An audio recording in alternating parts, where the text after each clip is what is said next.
Эрхэм мөндөд үзэгчид та бүхэн амар амгалан байцгаана уу? Хүн ертөнц нэвтрүүлгийн мэдхүй болон ээлжид дугаараа хүрэхэд бэлэн боллоо. Та өнөөдөр энэ 7 хоног зочинтой явж байгааг та бүхэн мэдж байгаа. Өнгөрсөн даваа гарагийн ухамсарлага болонгоор Дандрын бяцлаглалын багш Дорж Готур маань бас уралцсан ирж оролцсон байгаа. Өнөөдөр бас та бүхэнтэйгээ энэ мэрэгэн энэ сургаалын талаар мөн хуваалцахаар хүрэлцэн ирсэн байна. Ингээд Дорж Готуртай энэ өдрийн мэнд төргий. За баярлалаа. Та бүхэндээ бас энэ өдрийн амгалан айлтгая. За үзэгчид бол анзаарсан энэ 7 хоногийн нэвтрүүлгийн сэдв нь бол хүний мөн чанар гэсэн сэдвээр ярьж байгаа. За мэдхүй нэвтрүүлэг бол одоо гэгэрсэн бурхан болсон тэр бурханлаг чанартай урсан тэр багш нарын ном сургаалаас сөхөж одоо үүнийг одоо мартахгүй байх энэ онцлогийг одоо ингэж нэвтрүүлгээрээ шингээж та бүхэндээ хүргэдэг. Бид ингээд нэг мэдлэгтэй дулдуудаад ингээд юм мартчих гад байдаг. Тэгээд тийм учраас заавал энэ багш нарынхаа номыг эргэн сөхөж нөгөө юу чи юу хэлээ гэдгийг эргэн санаж явах ёстой юм шүү гэж ингэж сануулж байх юм онцлогтой нэвтрүүлэг л дээ. Энэ утгаараа мөн одоо яг энэ Дандрын бяцлаглалын багшийг оролцуулж байгаагийн үүднээсээ та бүхэнд урд нь өрөөс огч хуучин сөхч байгаагүй нэгэн номыг одоо сөхөх гэж байна. За энэ бол одоо агнистигийн цувралаар гардаг 8 дахь цувралын ном болох Тантрын дуудлага Сарагагийн хаан дуулал Ошо багшийн тайлбар гэсэн энэ номноос та бүхэндээ өнөөдөр ишлэл авч тэгээд энэ одоо яг энэ Тантр гэдэг маань одоо монголоор бол Дандрын бяцлаглал Дандр гэж байгаа юм шүү дээ, тийм ээ. Энд чинь бол одоо монгол үгээр хэлэх юм бол Дандрын дуудлага гэсэн үг юм байна, тийм ээ. За ингээд энэ Тантрын энэ номыг анх удаа сөхөх гэж байна. Ингээд та бүхэн анхаарлаа хандуулж үзнэ үү?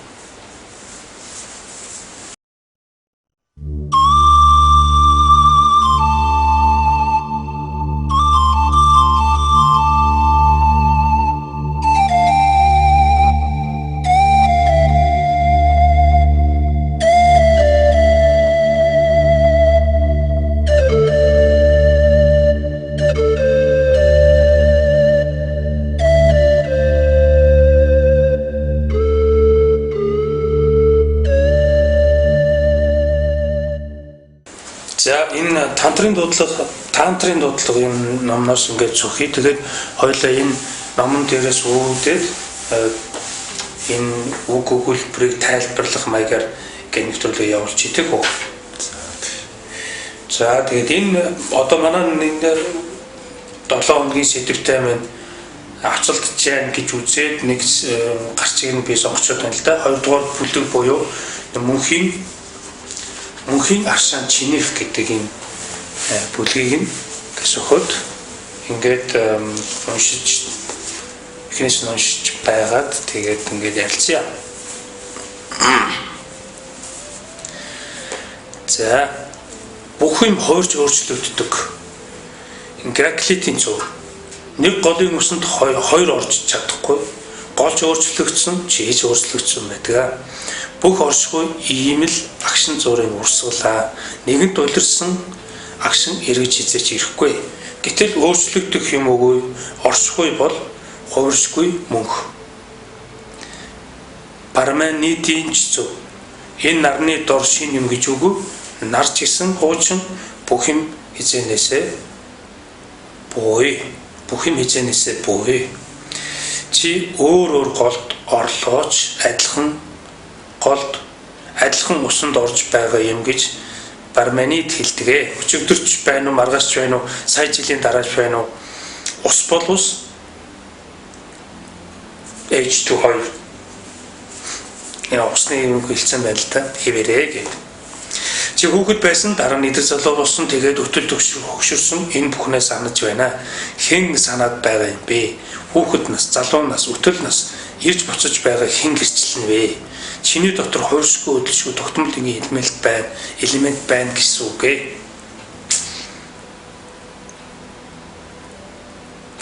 Одоо би хэлье. Тэгээ Гераклит, Парменид хоёулаа зөв. Гэхдээ хоёулаа цуг байж л зөв шүү. Гераклит дангаараа хагас үнэн, Парменид дангаараа хагас үнэн. Хагас үнэн бол үнэн биш. Хүрд дугуй эргэлдэж байхад гол бол хөдөлгөөнгүй байдаг. Парменид бол булын тухай ярьж, Гераклит хүрдний тухай ярьжээ. Гол булгүй бол хүрд тогтохгүй, эргэх хүрдгүй бол гол булны хэрэг юу ах вэ? Тэгэхээр Гераклит, Парменид хоёр дайсан биш холбоотон юм аа. Нэг нөгөөгөөрөө орсон тогтнох аргагүй. За ингээд л эхэлж байна л да. За яг энэ Гераклит, Парменид гэдэг хоёр хүн бол ингээд энэ хоёр үнээ одоо үзэл онолыг л хошоош ингээд ярьж байна л да тий. За энэс миний асуулт нь юу гэхээр энэ нэг голын усанд хоёр удаа орохгүй гэж тий. Орж чадахгүй. Голч өөрчлөгдсөн, чийч өөрчлөгдсөн. Эндээс эхлээд тайлбар өгөх. Манай энэ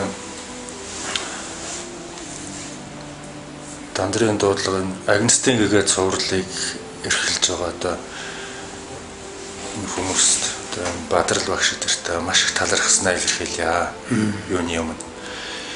Тэгээ та бүхний энэ гаргадаг одоо энэ бясалгал одоо бусад бүх өөр цувралууд ч үүдэж шүү дээ. Ариусгал 8% тэгэл энэ Агнестийн гэгээ тэр энэ бүх номууд маань одоо Монголынхаа ард түмэнд энэ агуу зүйлийг амсуулахын тулд одоо нойр хойлоо хасаж ийм сайхан тойрвлыг тойрвсон, орчуулсан тэр бүх хүмүүст юу баярлах хэрэгтэй.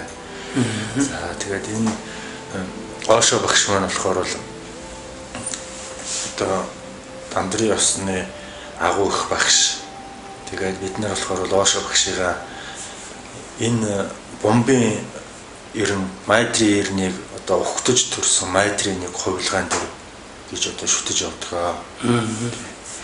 Тэгээд Ошо багш маань энэ бүх философиудыг нарийн ингээд харьцуулж бид бүхэндээ одоо ингээд маш хөгжилтөө зарим нь ингээд ухааруулсан янз бүрээр онгоонууд хүртэл ингээд ашиглаад бүх зүйлийг ашиглах замаар бидэнд ингээд үнэн гэдгийг ойлгуулах одоо бүх хүчээ үүнд одоо бүх амьдрал энэ насаан зориулсан тийм агуу багш маань байгаа л да. Тэг хөгжилтөж байдаг. Тэр хөгжилтөө ярианда маш гүн гүнзгий утга агуулгыг бас дурдж ингэж чаддаг юм. Онцлогтой багш л та. Саний Ошо багшийн авсан энэ яриан дунд ишлэл дунд хоёр туйлыг авч үзсэн байна л да. Нэг нь болохоор л одоо Гераклит гэдэг идеалист тал. Пирман гэдэг метафизик тал. Юу ч өөрчлөгдөхгүй. Нэг нь болохоор өөрчлөгдсөн хоёр туйл. Ошо багшийн ерөнхий ингэж авж байгаа одоо энэ жишээнүүд нь болохоор бол аль туйлаас нь ижил хэмжээгээр авч хооронд нь харьцуулаад бүх эцэст нь нэгтгэж чаддаг тийм агуу хүн. Жишээлбэл алт хатуу, ус зөөлөн, алт ус хоёрыг нийлүүлж ярьж чадах тийм агуу хүчтэй хүн бол Ошо багш гэдэг. Бид болохоор бол үнийг одоо ингэж Ошо багшийн ярихад бол хэцүү. Яагаад гэвэл эвлэж өгөхгүй. Гэтэл Ошо багш өөрийнхөө одоо зүүн биелэг мөн чанар одоо өөрийнх нь бурханлагын шин чанараар эртний ал хэмч гэж үүдэг шүү дээ тийм алтыг жирийн металлыг алтуулдаг.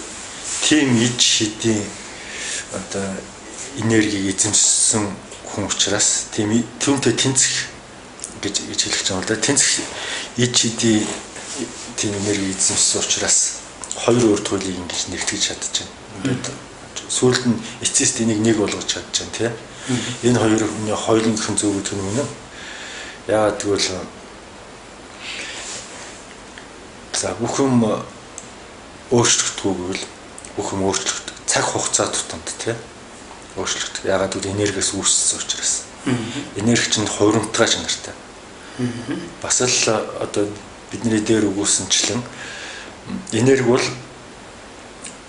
үүсэхгүй, устдахгүй гэсэн ухагтхан дээр харин хэлбэрээ өөрчилдөг гэдэг ухагтхан дээр явж байна. Энэ болохоор бол энэ ухагтхуны энерги хэлбэрээ өөрчилдөг гэдгийг нь Гераклит хэлж байна. Пирамон болохоор л устдахгүй гэдэг талаа гэх тийм. Тэгэхээр нэг томьёол бол одоо физикээр бол нэг термодинамикийн 3 хуулийг салгаж авч хэрэгсэн. Энэ хууль нэг дүндээ бол нэг хууль. Энийг л сайхан одоо өгүүлж хүүрнсэн байна даа багш маань.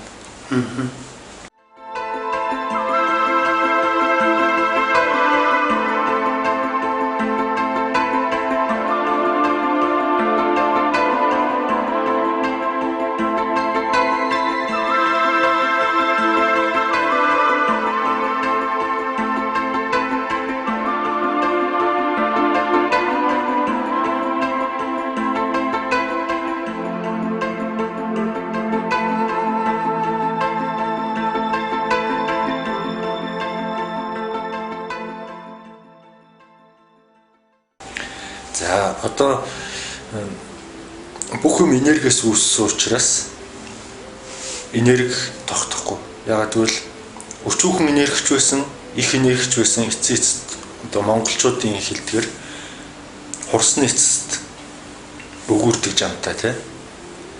Энэ бол монголчуудын ажиглалтын хууль. Физикийн хуулиар болохоор энерги динамик буюу потенциал хоёр хэлбэртэй тий. Тэгээд потенциал динамик хоёр нэг ижил томьёотой нэг ижил гол нь тухайн цаг хугацаанд тэр потенциал энерги динамик болох уу, динамик энерги потенциал болох уу гэдэгтэй цаг хугацааны л асуудал байдаг. Тийм учраас Гераклитийн зөв гэтэл бүх юм 5 махбодоос бүрдсэн тий. 5 махбод ус гэдэг 5 махбод хизээч өөрчлөгдөхгүй. Энерги бол тухайн энерги хизээд ямар ч газар жишээл өөр гариг дээр ч ус үүснэ тэр усал байх болно. Энэ гариг дээр ус үүснэ ч усал байх болно. Энэ махбодуудыг илтгэснээр бас пирамоны зүг болоод үгүйсэх аргагүй. Үгүйсэх аргагүй зүйл болчихж байгаа. За тэгвэл тэр одоо ерөнхийдөө ойлгомжтой байгаа байх гэж бодож байна. Гэвч тэр нөгөө тэр нэг голын усанд хоёр орж чадахгүй гэж байна шүү дээ. Тэрийг өшөө жоохон ингээд тайлбарлаа. Түрүүн нэгдүгээр өдөр бас өөрөө дурдаад өнгөрсөл тоо. Ярилцсан завсраа. Одоо жишээ нь ингээд гол бол урсан бол тийм ээ. Голд орчоод гараад ирлээ. Тэр ус яг тэр агшны ус урсаад явцсан тийм ээ. Тэгээд буцаад дахиад орлоо гэхэд тэр голдоо дахиж хизэж орохгүй л гэсэн энэ санаа хэлж байгаа тийм ээ. Энүүгээр одоо жишээ нь ингээд юу ойлгож болох вэ гэхээр нөгөө бидний нөгөө мөн чанар маань тийм ээ. Мөн чанартай бид нэгдэхийн тулд хүн ертөнцид орох ёстой, хүн ертөнцид орохын тулд бяцлал хийх ёстой, бяцлал хийхин тулд энэ одоо дээр байх ёстой гэж ингэж бүх юм зурлаад байгаа шүү дээ. Тэгээ энэгээр бас тайлбарлагдчих болохоор байгаа юм л та тий. Тэгэлгүй яах вэ? Энд одоо ингээд нэг өвчгийг ингээд сөхөхөд тухайн голын ус намайг орж явах үед нэг үе янз байсан тий. Тэгээд дараагийн дахиад нэг орох гэхэд тэр ус угаасаа байхгүй юм. Энэ хилцийн гол утга санаа нь бол хүмүүсийн одоо тийм цаг хугацаа ер нь ертөнцийн үзэх үзлийг эвдэх гэсэн тийм хэллэгтэй. Хүн бол эгогоо хизээд одоо би гэсэн үзлийг хамгийн нэгдүгээрт эвдэж байгаа. Хоёрдугаарт хамгийн амин чухал болсон одоо цаг энэ орчлонгийн орчил дундах цаг хугацаанд чи шинээр цаг тутамж секунд хорон тутамж шинээр төрдөг шүү гэдгийг бас хэлж байгаа хэлц үг юм байгаа. Жишээлбэл би одоо голын усанд нэг орсон голын усанда дараагийн усанд орохгүй гэдэг нь болохоор энэ бүхэл орчлон ертөнц одоо энэ дэлхий зөвхөн голын ус биш шүү дээ тийм. Энийг өргөн хэмжээнд одоо ингээд задлах юм бол энэ бүхэл оршихуйч нь тэр жигтэй буцалж байгаа.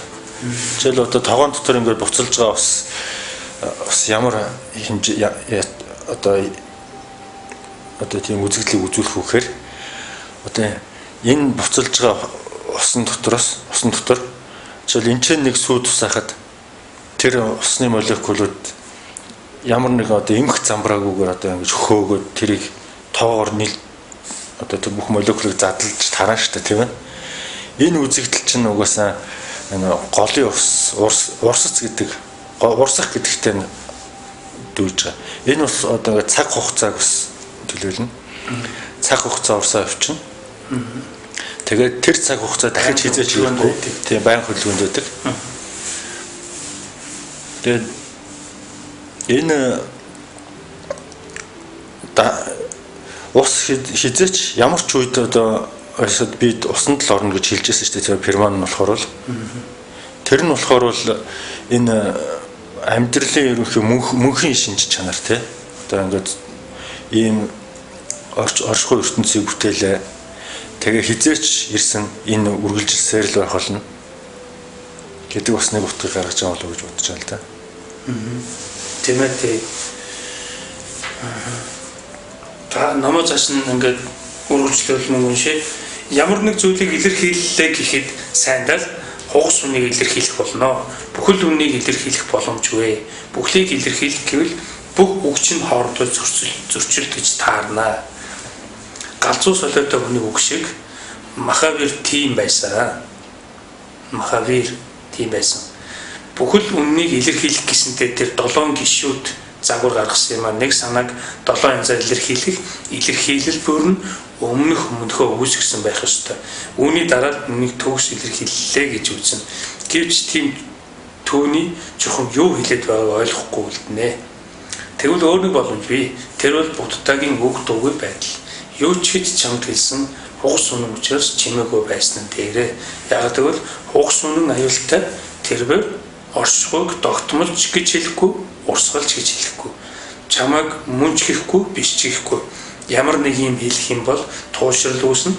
Дахиад хэлэх юм бол зөрчил үүснэ. Эцэст нь чи учир зүрхээ алдаж солиорч мэднэ. Тийм учраас чимээгүй бай гэж Буддаа шийджээ. Одоо нэг үг ямар аюултай вэ гэдгийг бас энэ тал дурдж явах шиг байна. Тэгээд бүхлийг илэрхийлэх гэвэл бүх үг чинь хоорондоо зөрчилдөн. Бүхэл өмнөийг илэрхийлэх гэсэнтэй тэр Махавиргийн талаар жишээ авчлаа тийм ээ. Буддаа Махавир хоёрыг харьцуулаад ингэж хэлж байна. Ер нь одоо мөн чанараа эрж олох гэдэг маань одоо нэг мэдхгүй гэж нэг юм ойлголтын хүрээнд зориулсан гэж авч үзэх гэдэг оролт тийм ээ. Мэдлэг гэдэг маань одоо ингээд та бол мөн чанартай тийм ээ. Таны мөн чанар бол устж өгөө болохгүй. Тэгээд одоо үсэж бий болдоггүй гэдэг ингээд хэлж чинь тийм ээ. Энэ бол мэдлэг юм тийм ээ. Энийг мэдхгүй болохын тулд яадаг уу гэхээр нөгөө хүн чинь бас дотгошоо орох ёстой тийм ээ. Тэгээд дотгошоо ороод тэр мэдлэгийг мэдхгүй болох тэр ажлыг хүн өөрөө л хийх ёстой тийм ээ. Тэгж хийдэг юм яаж тэгж хийх вэ гэхээр нөгөө мөн чанартай нэгдэж мөн чанарынхаа тэр асуултаа одоо мөн чанартай тавьснаар тэр нь хариулт нь ирнэ гэж тийм. Энийг одоо бас үзэгчдэд маань нэлээд жоохон тайлбарлаж өгвөл бас их зүгээр байна л да. Мэдлэг гэж уг нь явж ирсэн. Энэ нэвтрүүлэг маань мэдлэг гэж бэлэг овны мэдлэг гэж явж байгаа. Тэгээ одоо мэдхүй болж байгаа юм л да. Тэгээд одоо 9 төр ингээл жоохон үзэгчтэй ингээл өөдөн татаад л ингээл жоохон дагуулan ингэж өөдөн татхад гэсэн санаа юм байгаа юм л да. Мэдлэгээр бол та нар холихгүй. Мэдлэг бол тэгээ зогсдог зүйлээ, хэрэглээд хайдаг зүйлээ гэл ингээл хэлээд байгаа. Тэгээ мэдхүй рүү орохын тулд та заавал тэр мэдлэгийг ашиглаад мэдлэгээ бүр болгоод ч юм уу те одоо тэрийг ашиглаад энэ оюун ухаанаа бас эмгцэгчтэй болгоод өгч байгаа орно гэсэн үг байгаа байхгүй тийм ээ. Тэгээ энэ талаар ойлгож яриад өгөө.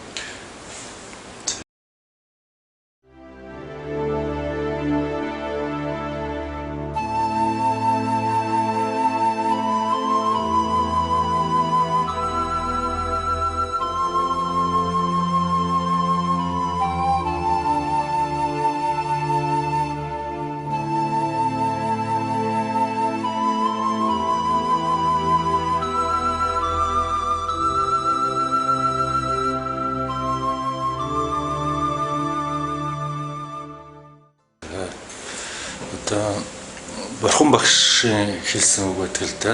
Номыг салмагт ашигла. Ном гэдэг бол мэдлэг. Цаасан дээр бид нар дамжиж хэлж байгаа мэдлэг шүү дээ, тийм ээ. Тийм учраас таны хэлдэг ус зөв. Хүн ер нь ном мэдлэгийг салмагт ашиглаад хаяхгүй болохоор тэр маш их саад дараатэйг тэгээд тэрний яванда дараа дараагийн хүмүүс ёс уламжлал болчих юм бол бүр салахад бэрх аюултай зүйл болдог. Бурхан багш өөрөө бас хэлсэн байдаг шүү дээ. Та бүхэн энэ үертэй ширүүн голыг салаар гаталчаад энэ амьд минь орсон сал юм байна гэд үүрээд цаашаа эрэмтлэг тэр салыгаа дээр үүрээд гатлах гэвэл өөрийгөө туйлдуулсан тийм асар хэцүү зүйл болно шүү. Тийм учраас усгүй газар бол заваа үрээд яваад байх гэдэг шүү дээ. Тийм болохоор мэдлэгийг орох цагт нь орхих, хэрэглэх цагтаа хэрэглэх юуныг сайн анхаарах хэрэгтэй байдаг. Одоо жишээлбэл мэдлэггүйгээр одоо хүүхэд нялх байхаас ихсүүлэл одоо тэр ээж аавынхаа хараа хяналтанд одоо тийм нарийн сайхан одоо тэр мэдлэгээр дамжиж одоо эцэг эхийн турш хомдлуулсан мэдлэгээр дамжиж бие хүн болдог байхгүй тийм бас тийм баг хүмүүсээс мэдлэг хөндлөж эхэлдэг тийм биеэс хувь хүн болно. Энэ бүхэн чинь мэдлэг хэрэгтэй. Бясалгалч хүн ч гэсэндээ ялгаагүй яг үнэтэй хүүхэд өсөж томорч одоо 90 цент хүрэхтэй ялгаа байхгүй бясалгалч хүн бас хэрэгтэй байдаг. Тэгээд тухайн мэдлэг одоо гарт нь ороод ирсэн тохиолдолд тэрийг байнга санаад байх бол одоо өөрийнхөө яг одоо жинхэнэ мөн чанартай орж эхлэх жахад наагур нэг мэдлэгийг байнга санах эсвэл шинээр нэг мэдлэг зохиох гэсэн зүйлүүд болохоор саад болж эхэлдэг л дээ. Энэ болохоор бол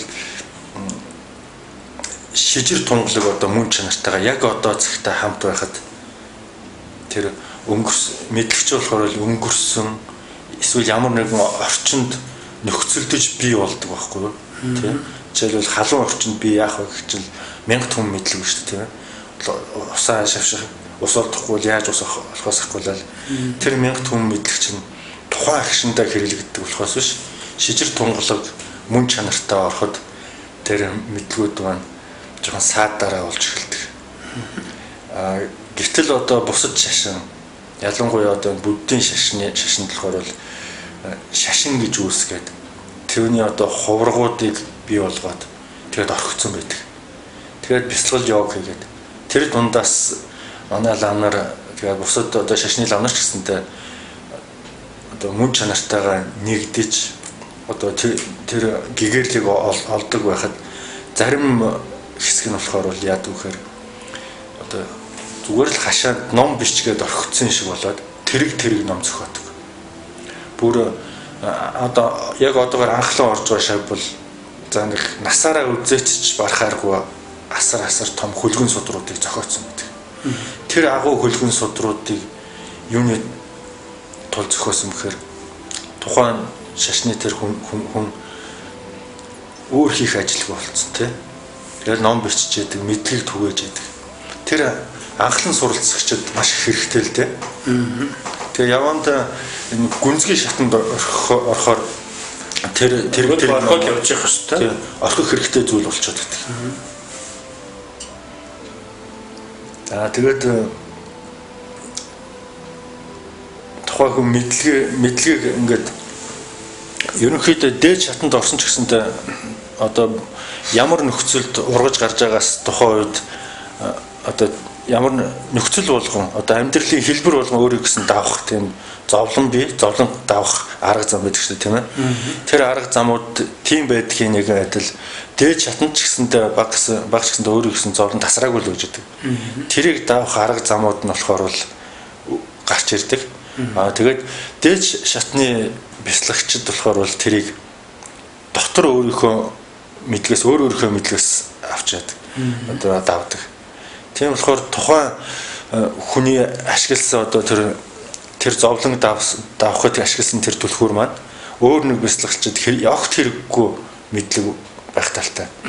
Жишээл одоо халуун орн амьдэрдэг одоо бяцлагч байлаа гэхэд өөрийнхөө дур хүсэл ч юм уу те ямар нэгэн тийм шаардлагыг хялбархан давах зөв орчин өөр ууш те жишээл Монголд байх юм бол тэр халуун орных таарах тохирохгүй ч байх ч юм уу те жишээл энэ дээр болохоор мацаг барилт гээл асар том одоо тэр хугтгонод орж ирэн л те эсвэл сахил санваар гэдэг л гэтэл тэр хүн өөрийгөө энэ хүүтэн орчинд энэ Монголын одоо юм хээр талд гэгэрхээс өмнө өөрийгөө алдчихгүй тулд тэр халуун оронд хэрэгжүүлдэг тэр механизмаас эсэргээрээ гажуу ч юм уу тийм техникүүдээс өөрийн гэсэн техникийг боловсруулж бий болох хэрэгтэй. Тийм учраас өөртөө итгэл өөрийнхөө яг тохирсон мэдлгүүдийг ашиглах хэрэгтэй байдаг. Чи одоо өөртөө эзэн байх гэдэг тухай асуудалчмаас ингэж хөгдөж байгаа юм л да. Бас ингэ нэвтрүүлгээр яригддаг юм. Өөртөө эзэн болж явах нь одоо тэр ухамсарлаг байхын одоо илэрлэлтэй илэрч байгаа тэр илэрн байдаг гэж. Өөртөө эзэн байгаа тохиолдолд бол тэр одоо жишээ нь одоо яг тэр одоо юу гэдгийг тэнд дамжуулсан уламжлсан тэр бяцлаглалын техникийг ямар ч тохиолдолд өг дөг биелүүлэхээс то хууль эзэн маягаар биш тийм ээ. Тэрийг одоо нэг мэдлэгийг хэрэгэлдэг шиг мөн яг тэр бяцлаглалын аргыг хэрэглэж дотоод ертөнц рүү хүн ертөнц рүү орж чадсан л бол тэр одоо хүн ертөнцийнхөө бяцлаглалын аргаар бяцлах хэрэгтэй гэсэн үг тийм ээ. Ер нь дотоод ертөнцид орж яхад гол нь яаж орох нь чухал харин өөрийн ороод гаднах илэрлэл нь бол хамаа байхгүй. Тийм учраас одоо манай тэр агуу багш нар дандрын багш нар ч болохоор бол зарим хүнд нь одоо энэ ямар ч нөхөр өвдөө гэмээр харагддаг. Зарим нь болохоор бүр гуйлгчин шиг хүртэл амьдэрдэг шүү дээ. Тэгж харагдаг. Одоо Холливуудад манай дандрын шашин маш хүчтэй дэлгэрж одоо Холливуудын жүжигчид буддын шашинд ороод тий буддын шашны дандрыг нь голцоо үзээд тийм ээ. Тэгээд энэ дундаас бас зарим одоо Matrix кинод тоглодог Keanu Reeves хүртэл одоо сайхан сонин дээр үзэж хахад олон хоног усанд ороогүй гуйлгчин шиг байдалтайгаар хавцалчихсан годамжнаас олдлоо тэр саятан хүн гэжээс аахгүй. Тэр болохоор бол бас ерөнхийдөө өөрийнхөө мөн чанар руу орохыг тэмцэж байна тий. Гэхдээ яг нөгөө өөрийнхөө байгаа одоо ямар орчинд байгаа вэ тий. Тэрүүгээр оролгүйгээр одоо энэтхэгийн тэр 70 модны дор ч юм уу эсвэл бод модны дор гэгэрдэг тэр аргуудыг хэрэглэх гэж оролдож байна л да тий. Жишээл одоо тий өөрийнхөө мөн чанарт орохын тулд энэ хүмүүсийн өвөлгөөр амьдарч үзэх гэж байна. Бас л өөрийн тэмцэл өөрөөгөө нэх гэсэн тэмцэл байгаа байхгүй тийм. Гэхдээ яг нөгөө бас зогсчоогүй босч штеп зогсчоог уурсч байна. Өөрөөгөө мэдрэмжтэй байна. Гэхдээ тэр хүн яг өөрийн гэсэн одоо брендийн тий Keanu Reeves гэдэг хүний брендийн тийм мэдлэгийг гаргаж ирээд тэгээд тэрүүгээрээ гэгэрээд тэгээд тэрийг хаях тийм замыг одоо хараханд нэгээгүй тэгж юм уу тэгж явж исэн удаа гэж боддог байхгүй. Тэгэл бас бус тэгэл Холливуудын одууд янз бүрээр тэгэл мэдрэмж нь сайжрал тэгж байдаг. Зарим одоо тэр дээд одоо сэхэлэг одоо капитализм нийгэм ч гэсэнтэй хамаагүй сэхэлэг зэнданыхан болохоор бүр одоо бүх амьдралаа тэр одоо том үйлдвэр фабрика хаяад бүр серамэ ч юм уу одоо инэтгэх дарамтлаач юм багш хүний далаа багшийн дэргэж шадарлаж суух жижиг хийдүүдээр нь тархан суух гээд дандаа том өмчүүд хин мэддэхгүй болоод ирсэн байдаг тийм. Энэ болохоор бол энэ мэдлэг сайн тараагүй шинж маш их хэрэгтэй өгүүлэгдэж байгаа шинж тийм. Гэхдээ яаж тэрийг өөр юм болохгүй сайн мэдээгүй тэгж яваад байгаа хүмүүс их байдаг л да. Тийм.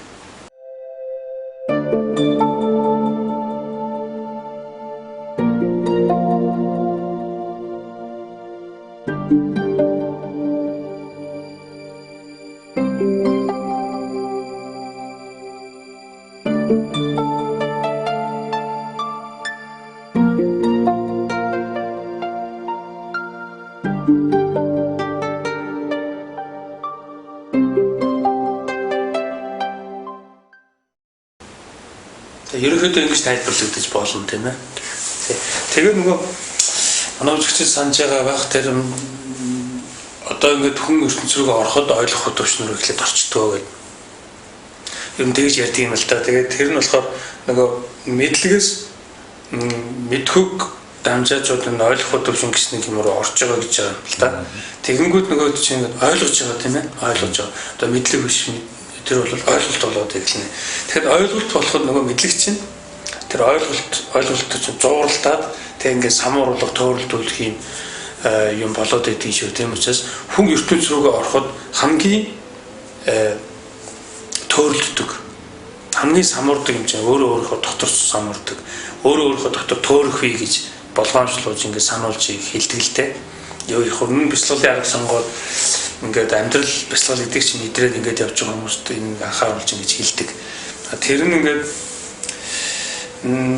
одоо өөрөө дотор орчоод ингээд самуурах шалтгаан болвол ингээд ийм нас болдог гэж нөгөө сэтгэл бодол сэтгэхгүй ухаан гэж ингээд зүсэн зүйлийн нас болдог гэж ингээд ярьдаг те. Гэвч хамгийн гол асуудал нөгөө хүн өөртөө эзэн болов ухамсарлаг биш байдлаар тийм ээ. Ухамсарын тийм сэргийг байдлаар асуудал тандаагүй байдаг учраас нөгөөх чинь юу намайг яагаад байна? Миний нөгөө мөн чанарын дуудлага мөн чанарын тэр тохио сануулга маань хаана байна гэдгийг ингээ ялгаж салгахгүй болчиход байдаг. Тэр мэдлэгээр ошоо өсч гэсэн хэлсэн байдаг л да. Мэдлэгийн тулан болсон тохиолдолд бол үнэхээр хэцүү, түүнээс гарах хэцүү байдаг гэл те. Тий. Одоо энэний нэг жишээ нь болохоор бол Нарава багш байсан л та. Нарава багш маань одоо 1000 жилийн өмнө энэтхгийн агуух цогт налаан дээрийн сургуулийн шашныг сургуулийн одоо хамб тэр хүнд одоо ямар ч судраас аваад асуусан. Тэр судрын ихний өсгөөс эцсийн цэг хүртэл чэжрээ хэлж чаддаг. Тэр хүнд зааж сурах юм юу ч байхгүй. Тэгсэн мөртлөө гэгээр хараа болоог байдаг. Тэгээ тэр хүн одоо тэгээ гацаанд ордог л доо. Одоо яах вэ одоо? Би энэ гэгээр л одоо тэр зингийн хэлээр бол зин гэдэг чинь болохоор бол дандрын нэг хэлбэр шүү дээ. Одоо Японд хэлсэн дандарч ихлээд бод дарма багш хятад руу чан гэж оруулаад чан чин цаашаа Монголын их эзэн Чингис хаан Хувлаа хаануудын байлдан дагуулалтын үеэр Японыг байлдан дагуулах үед чангийн хідэн лам очиж Японд бяцлал хийгээд Японыг аварж тэр бурхны салхи гэдгийг босгож байсан байхгүй. Тийм учраас японочууд тэрнээс хойш чан гэдгийг араа чанга зүйл айлгаар хэлж чадахгүй шүү дээ. Нутгийн айлгаар зин болсон. Ингээд дандар маань цаашгаа ингээд барууны орнууд руу ингээд явцсан тий. За тэгээд энэ дандрын бяцлал дандрын сургаал номууд чинь тэгж өгсөн байна. Ингээд Нарава багш ерөөсөн юуг болсон. Одоо заах хүн одоо яаж гэгэрх тухай хаалттай болж эхэлсэн. Тэгээ нараа багшид дарих дагнас одоо дотоод мөн чанарын илрэл одоо тэр дарих байдлаар өөрт нь харагддаг тийм үе байдаг л та.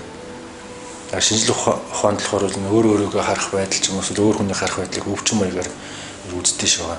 Зарим юм шид хүчээр бясалгасан хүмүүс болохоор бол тэр дарих одоо хөндлөнгийн хүн байна шүү тийм ээ. Тэр харагддаг. Тэр сайн бясалгасан одоо наравад өөрт нь Делова багш гэж сайн хүн байна гэдгийг зааж өгөөд. Тэгээд өөрөө Делова багшийн шаг болж очоод. Тэгээд тэр их мэдлэгтэй хүнийг тэр их агуу мэдлэгийн ханыг яаж нураах вэ гэдэгт одоо дандрын багш хүн болгон өөрөө гэсэн жор байдаг л да. Тэр хүн алхэр мэдлэгийн хантай. Мэдлэгийн хан багтаа нингэн хантай нэг бол гэгэрүүлэхэд амархан. Жишээл одоо тэр ханыг байхгүйд нэтгүүлэх ч юм уу те. Хит их мэдлэгдсэн хүнд болохоор хэцүү. Тийм учраас Делова багш нараа заах нэг ширхэг авсагч байх уу? Яг тэгвэл баг өөрөөс нь илүү мэдлэгтэй шавтай болсон те. Тийм учраас ганцхан тэр өнд одоо Сатори одоо тэр чаныг ярьж гисэн, зинг ярьж гисэн болохоор зингийн анхны одоо гэгэрлээ мэдрэмж амсах зүйл нь Сатори л да. Саторыг яаж амсуулах вэ гэдэг үтнээс түүнийг зүгээр анх шав болох гээд ирж яхад нь баг 12 сорилгод оруулсан. За шав болгож авснаасаа хойш их 12 сорилгод оруулсан. Сорилго гэдэг нь болохоор бол тэр мэдлэгэн тэмдсэн хүнийг урмын хугалах тий.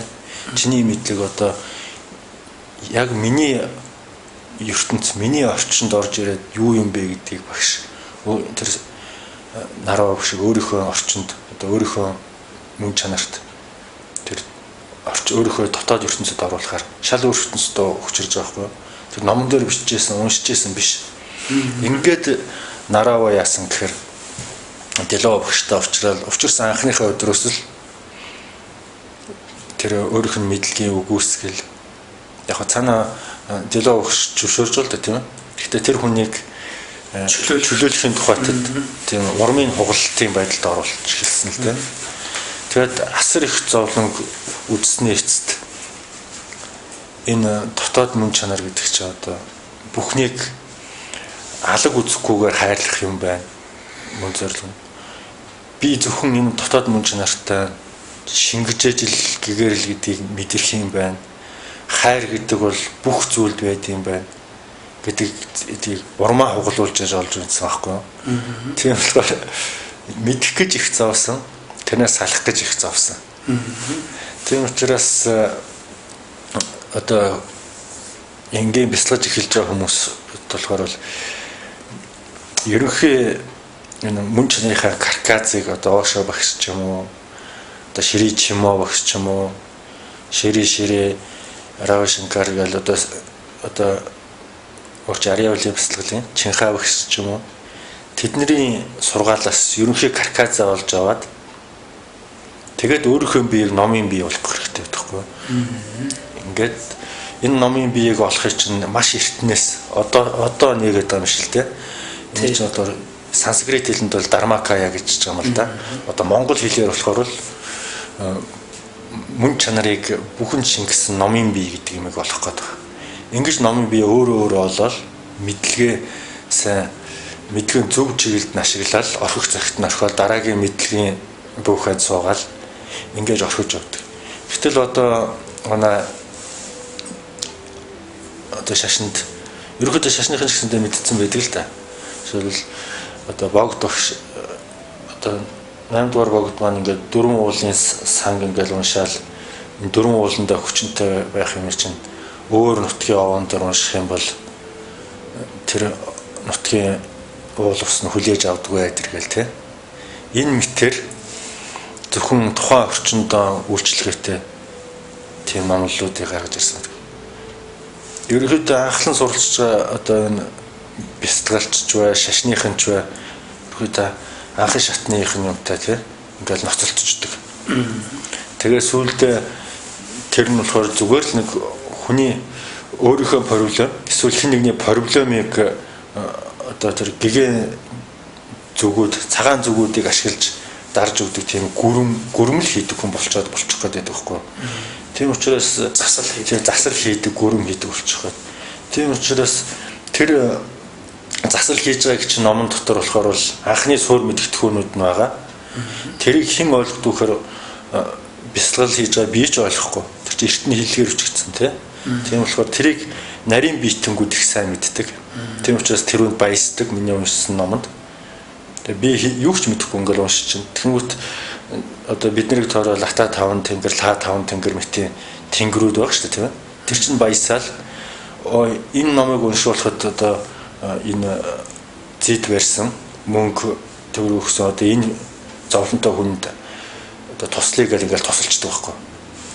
Гэтэл тухайн уншаал дуустдаг тэр уншсан хуврагт юу ч үлдэхгүй те. Харин шал дэмий хумс юу одоо энэ номыг уншсан хүнд тусалсан гэдэг одоо дурсамж үлдээл тэр дурсамж нь мэдлэгтэйгээ нийлж дээр нь дараал. Тийм ингээд жоохон амьдрах одоо бяцлаглалын орчных нь амьдрах орчин бохирдож эхэлдэг л те. Буйнаар бохирдож байна, нүглээр бохирдож байна. Бас дээрээс нь мэдлэгээр бохирдоод эхэлждэг. Тийм учраас аль алиг нь те яг буйнаа хийн үү, нүглээ хийн үү тухайн хүний хэрэгтэй те. Тэгээд тэр мэдлэгээ аавна. Энэ бүхэнд нь хэрэгцээтэй үед нь ашиглаад энэ дээрээс чинь бас дахиад хүн өөрөө энэ дээрээс нь яг жинхэнэ бас дахиад нэг мэдлэг үүсч гарч ирж байгаа бол яг цаг хугацаанд одоо түрүүний одоо Гераклитийн хэлжсэн шиг тийм нэг голын өсөнд хоёр дахин хүн ордгүй гэдэг үг чинь тэр байхгүй юу? Тэр шиг би буян хийсэн гэдэг тэр буйнаа яг бодитод итгэх юм бол нэг голын усандаа дахиж орох гэдэг байдал л да. Тэр буян чинь тэргүй тэр тухайн цагийн юм байхгүй тий. Гэтэл хүн эгогоор хийсэн болгоно би өөрийнхөө зөв би өөрөө хийсэн би хийсэн гэдэг эго чинь ингээл дүүхэлцэл босоод ирлээ цойлол босоод ирнэ. Энэ өөрөө ингээд цороож гарч ирж байгаа эго бол хинт ч дийлдэхэргүй байдаг. Тэгээд бүхнийг өөртөө хамруулж эхэлдэг. Голын ус урсныг эго анзаардгүй ерөөс. Хүлэн зөвшөөрдөг. Энэ байдлаас болоод хүмүүс ч одоо зовж эхэлдэг байхгүй. Тийм учраас бурхны шашны хамгийн эхлээд бие үзлийг дараа гэдэг нь болохоор энэ байхгүй. Тэгэхээр бие үзлээ дараа гэдэг хар чинь ямар нэгэн мэдгэдэггүй арга техник хэрэгжилж ижил бие үзлээ дарахгүй бол шууд одоо бие үзлээ дарж чадахгүй шүү дээ, тийм. Ингийн тулд юмны дотоод гүн рүү нэвтрэх одоо мэдлэг хэрэгтэй байдаг. Яа тэрийг нэвтэрсэн бол тэр ном чинь эготойгоо хамт үлдэнэ гэсэн үг. Ингээд тухайн проблемыг давах арга чинь тухайн проблемтойгоо хамт үлдээд явдаг. Тэрийг мэдлэг тий. Мэдлэг чинь тэгж орхигддог байхгүй. Гэтэл хүн тэр мэдлэгийг за дараа хэрэг болж магадгүй гэж тэмдэглэж авч явал нөгөөх нь зузаасаараа тэрэг бүгд бүтэн тэрэг ном болчихно. Тэгээд шавьдан тэрэг бөө тэр дараа болоо. Тэгэд үнэхээр шүтдэг шавнар нь тэрийг нь багшийн үлдээсэн юм гээд уншихаас өрөхгүй болдог. Тэр нь тэгээд хүүхэд нохоо тоглоом л байдаг л та. Тийм ээ.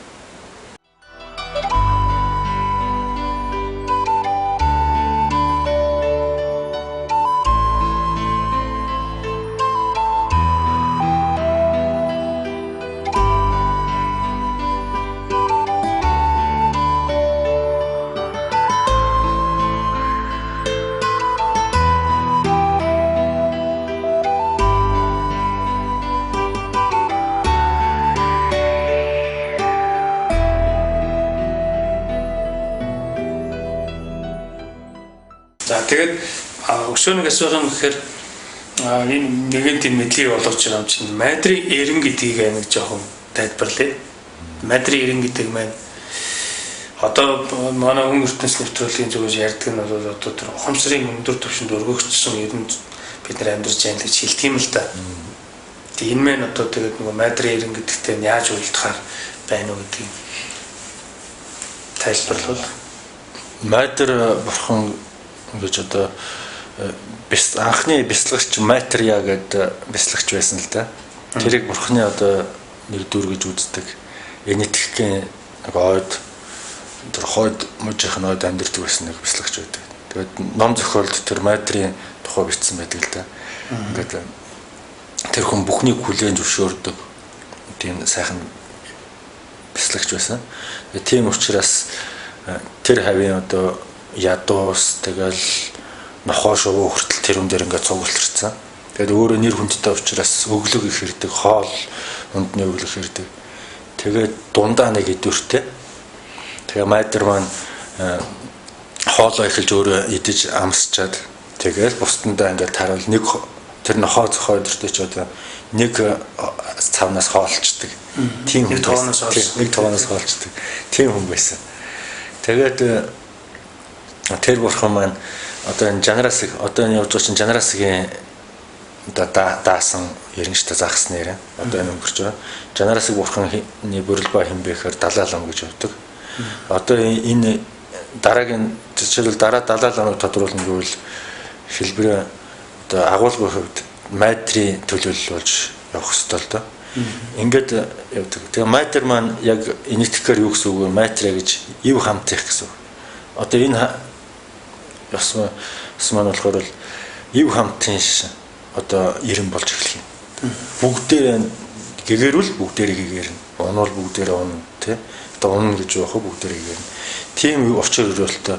Тэгээд тэр агуу нийтч хүн маань өөрөө энийг тэр хүний зүүн совин энэ ирнэг үдирж байгаа учраас тийм агуу ирэн байх ёстой. Тэр одоо тэгээд энийг ярьсан дээрээс одоо манайхаа ингээд сүнсний тухай нэг сонир ойлголттой байдаг л да. Энийг залруулъя гэж бодож байна л да. За тэгээд сүнс гэхээр л заавал нэг сүнс ганц сүнсийг эзэмших ёстой гэж бодоод байдаг л да. Гэтэл бяцлал хийгээд одоо ингээд бүх хүмүүнд ингээд шингэж чаддаг болчихсон тийм архтууд болохоор бол ингээл жан чалал дараа хойд төрөлд нь төрлийг нь ингээд ямар хүн болж төрвөө өдргээл одоо тэр шавнар нь багшийг хаан штэ тийм ээ. Тэгэхээр тэд нэг хүн болоог байдаг хгүй. Ягаад гэвэл тэр ягаад гэгэрчээд энэ ертөнцид дахиж төрөөд байгаа юм гэхээр би энэ хамаг амтныг одоо эцсийг нь хүртэл хамт байя гэсэн тийм тангараг тавьсан бол тэр тангарынхаа дагуу тэр чинь үүлийн өргөсөн шүү дээ тийм ээ. Өөр ямар ч үүлийн өргөө амьдарч байсан мөртлөө тангараг дээр үндэслэж эргэж төрдөг. Энэ болохоор бол одоо манай 9 дугаар өд бас далаалам ч гэсэндээ энэ үзэгдэл ажигладаг одоо 14 дугаар далаалам болон байж шүү дээ тийм ээ. Тэгээ ингээд шавнар нь үзэхээр хэдэн мянган хүн болцсон байдаг шинээр төрсөн. Ягаад гэвэл тэр өөрийнхөө тэгэхээр одоо ганц сүнс байдгүй ганц сүнс шүү дээ тийм. Ганц одоо бяцлагч хүний хувьд энгийн хүний хувьд болохоор бол одоо үүлийн үр зовлон проблем тэгэл мэдлэг бүх юмдаа хашигдаад тэр сүнснийхэн задралж явж чаддгүй. За хамгийн дээшлэх тэнгэр болж төрөөл буцаж одоо хонгод болж үр хөвгтүүдэд ирээд байдаг ч юм уу те. Нэг хувь сүнс болчиход байдаг. Ингээд үүлийн үргүү бүхний ингээд чөлөөлж чадсан хүний хувьд болохоор буддаа болоод бүх л оршихуудаа шингэждэг. Тангархтны хувьд болохоор бол буцаж ирэхдээ тэр орчим одоо нутагт төрсэн хүүхэд болгон шингэчээд байдаг. Тэгээд өнөөдөр тэр доржгоон хүүхэд байна уу, батгоон хүүхэд байна уу? Хэний ч сонгосон 9 дугаар богд юм уу? Одоо 10 дугаар богд юм уу те? Эсвэл 15 дугаар далааламаг дээр сонгохоор бол сонгох үе тохиол тэгж задардаг. Ер нь манай 14 дугаар далааламаг чинь тэр яахад сонгоход өмнөх 13 дугаар далааламын шанар ингээ сонгоход тэнд нэлээд хэдэн мянган хүүхэд тодорцсон байсан. Тэгээд алийн сонгохоо шийдэж чадахгүй. Тэрнээс биш алийн сонгосон өнөөдрийн далаалам төлөөлж чадна. Тэгвэл тэр оршихуудаа нэгдэж байгаа тэр тарж нэгдэж байгаа бүхэнд шингэж байгаа гэдэг энерги чинь асар хүчтэй. Тэгэхээр тэр хавийн бүх одоо хүүхдүүд шингэчихсэн. Тэгээд тэрийг сонгохдоо тэр ламын нуур гэж байдаг хгүй төвдөөс цааш ласаас сайхан Тэр нуур болохоор л тийм ид шидээр програмчлагдсан. Одоо усчин Мисару Иматогийн бүх хариулт усанд бий гэдэг ном өдрөөж штэ тийм ээ. Тий. Тэрний дагуу одоо бүх бурхтууд одоо төвдийн архтууд тэг шүтчээс учраас програмчлагдсан тийм жижиг нуур байдаг. Тэр нуурнаас одоо шүнжэнгөн гуйж хоноод өглөө нь шинждэг л дээ. Тэгэхэд гама да гэсэн тэр усгууд гараад өвөн чин тэр Далай ламын төрөх газрын нэрний эхний үсгүүд байна. Бараг эцгийнх нь эхний төр үсгүүд байна гэдэг. Тэгээ сонгож ирсэн л та. Одоо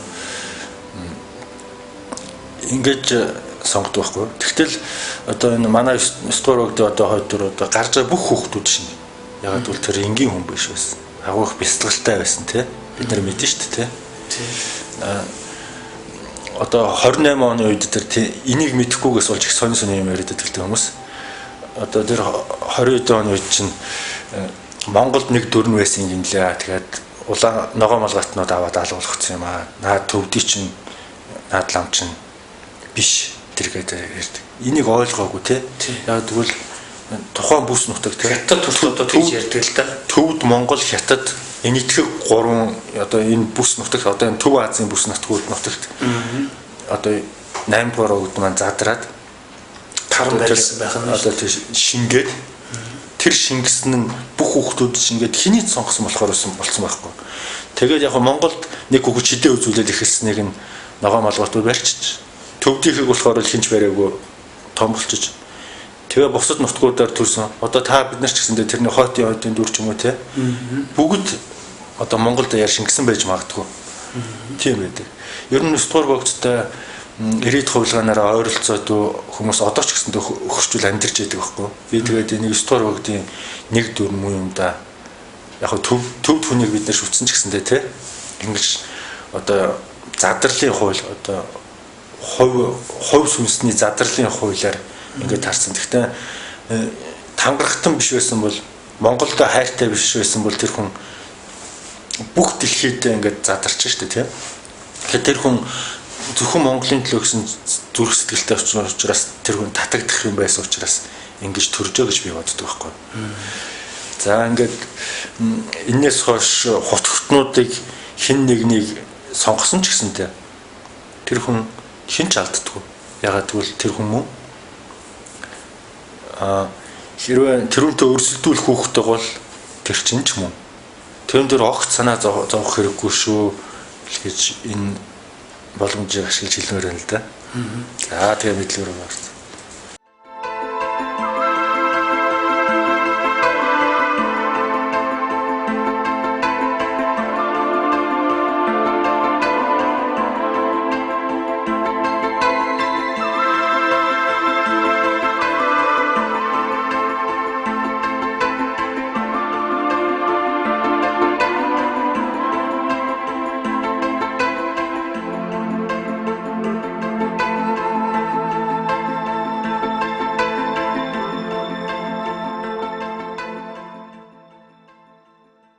Одоо тэр хүний тийм хүн ийм хүн одоо тэр чинь ийм хүн тийм хүн гэсэн сүнснийх нь хувьд ч гэх юм бүхнийг нь ялгуурлан үзэх боломж бол байхгүй шүү дээ. Хүн болгон тийм ойдс чанартай. Тийм бүх хүн гэдгийг л их хүн болгон бие биендээ уусалцах мөн чанартай. Ер нь мөн чанар гэдэг чинь болохоор ус шиг зүйл л дээ. Одоо тэр Японы эрдэмтэд болохоор усыг хөлдөөж байгаа талс дээр нь хараад талст нь яаж хөлдсөн, талстууд нь зөв төвштэй байна гэдгээр сайхан програмчлагдж, муухай програмчлагдж гэдэг нь болохоор харагдуулаад байдаг. Гэтэл хүн өөрөө уснаас бүрдсэн өөрөө тийм биологийн компьютер сайхан байдаг.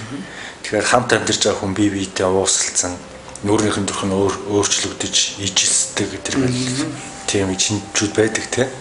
Гэтэл ийм програмчлах шинжтэй ийм сайхан биетэй хүмүүс маань одоо өөрийнхөө сүнсийг одоо зөв талаас нь програмчлуулахын тулд одоо сайн сайхан зүйл тэмүүлэх одоо энэ амьдарч байгаа орчноо өөрийгөө програмчлагдж байгаа гэж ойлгосон хүн болохоор бол энэ ямар програмтай хүн болох уу гэдгээ өөрөөсөө зохиож эхэлдэг л дээ. Одоо жишээлбэл христийн шинжтэй бол христ шиг л болно тий. Буддаа шиг програмчлагддаг бол тий. Гэхдээ энэ програмчлалууд маань угаасаа юу тухайн хүний нэгэн цагийн дүр төрх мөн чанартай орших юм бол энэ програмчлалуудыг сэт зохио цаашаа гарна. Энэ хүн төрлөختөн гэх чинь савлгаан дотор амьдэрдэг байхгүй. За мөн чанараа олоогүй бол их буян одоо туушрах юм бол энэ туйлд очино тий. Тэгээд мөн чанараа орхичоод буйныг хийсэн бол тэр хооронд амплитут одоо пицкейлэр үүснэ. Одоо тий үсрэлт. Тэгээд мөн тэр буян хийсэн чигээрээ тэнд үлдэхгүй. Ягаад мөн чанар энд чамайг татчихээн те. Буян чинь тэр хийсэн буян чинь тэр хол яваад өгсөн. Тэгээд энэ насанда ч юм уу эсвэл энэ насаар дууссаны дараа тэр наашаа явах л болно. Одоо мөн чанар л байгаа. Тэгж явахдаа зогсож чадахгүй. Тэр энерги чинь савлж чинь. Тэгээд дараа насандаа ч юм уу эсвэл нэг хэсэг хугацааны дараа ч юм уу гим нүгэл хийж эхэлнэ те. Эсвэл ингэж аль нь тэгснэ энийг зөвдөх арга бол зөндөө болно те. Би зөв буян хийс надад юугаар нь байсан. Ингээл амьдрал үзье. Тэгээд учир зүггүй нүгэлтэн болно. Гэхдээ энэ болохоор бол ихэнхдээ насаараа явдаг л доо. Нэг насандаа ах үгээгтэй, нэг насандаа учир зүггүй аймаар юмтай тий. Одоо хүмүүс хэлээ. Тэгэл хэрвээ хичнээн муу хүн ч байсан гэсэн мөн чанараа олоод очих юм бол цаашаа сэт зөхөж явчихна. Ингээд амьдрал дуусаа. Энэ ертөнцийн зовлонгоо сэтэлчлээ. Тэг зовлонго зогсоож байгаа гэсэн үг л дээ. Буян дээрээ очиод буйнаа их хийж явахдаа эн чинь юу гэлээгээд мөн чанараа олоод буянлагаар мөн чанараа анзаарч эхлээд ажил. Эн чинь зөвхөн л ажиглалтын асуудал байхгүй. Ажиглаагүй тэгж хөөрснөөс л болж ингэж савлгаа үүсдэг байхгүй. Энийг ажиглахгүй бол буян дээр мөн чанараа олох юм бол цаашаа буянаараа сэцэх явчихна. Энэ орчлон тархаа явчихна. Гэтэл хүн мөн чанараа үлдээгээд туйлширснаасаа болоод хичнээн буян тэмүүсэн ч гэсэндээ дараа насандаа нүгэл хийдэг хүн болдог л байхгүй. Ингэж савлгаа явсаар тэгээ нэг савлгаа нэг нас гэж бодоход дор хаяж нэг 90 юм уу 100 за их урт настай бол 100 шүү дээ. Ингээ 100 жилээр савлаад хахаар тэр хүн яах вэ? Энэ ертөнцид байх одоо зовлон үзэх хугацаа нь ихсээд байна шүү дээ тий. Тийм учраас одоо нэгдүгээр хүний мэрэгжил тэгээд хаашаа туйлширсан хамаа байхгүй. Хичнээн их нүгэл хийдэг хүн ч байсан. Гол нь мөн чанараа олох юм бол цаашаа энэ амьдралыг сэцэхөд эргээд энэ оршихуугаа гэрэлгээ цацруулаад одоо цойлох боломжтой л тийм. Окей. Тэгээд энэ дээр та вишөө нэмэлт хэлэхэд амьдралыг гээд одоо тэр нүгэл буйны тэр савлгааны тэр юугаа амьдралаа ингээд зохино гэж байна шүү дээ. Энэ нь бол одоо амьдралыг дуусгах гэсэн үг биш л дээ үзэгчтэй. Энэ бол энэ насантай ингээд одоо амьдарч байгаа мөртлөө тийм ээ. Бид нэг насантай гэрч болно гэдэг утга юм шүү дээ тийм ээ. Тэгээ энэ амьдрал амьдарч байгаа мөртлөө бид дахин төрсөн юм шиг болдог гэж ярьдаг юм чинь тэр тэгээд дахин төрсөн байдлаар бид нар үлдсэн амьдралаа бид нар өшөө тийм энэ ертөнцийн бусдаа тийм гэрэлгээ болж ингэж үлгэр дуурайл болох энэ байдлаар ингэж амьдарч болох юм гэсэн ийм санаа явж байна. За ингээд мөн энэ маань өөрөө бас мөн чанарлаг ийм ойлголт. Мөн чанарын тухай ойлголт. За эрхэм үзэгчдээ өнөөдрийн мэдхүй нэвтрүүлгийн цаг ингээд өндөрлөж байна. Ингээд мөн чанар гэсэн энэ сэдв ингээд энэ 7 хоног ингээд дууснаа.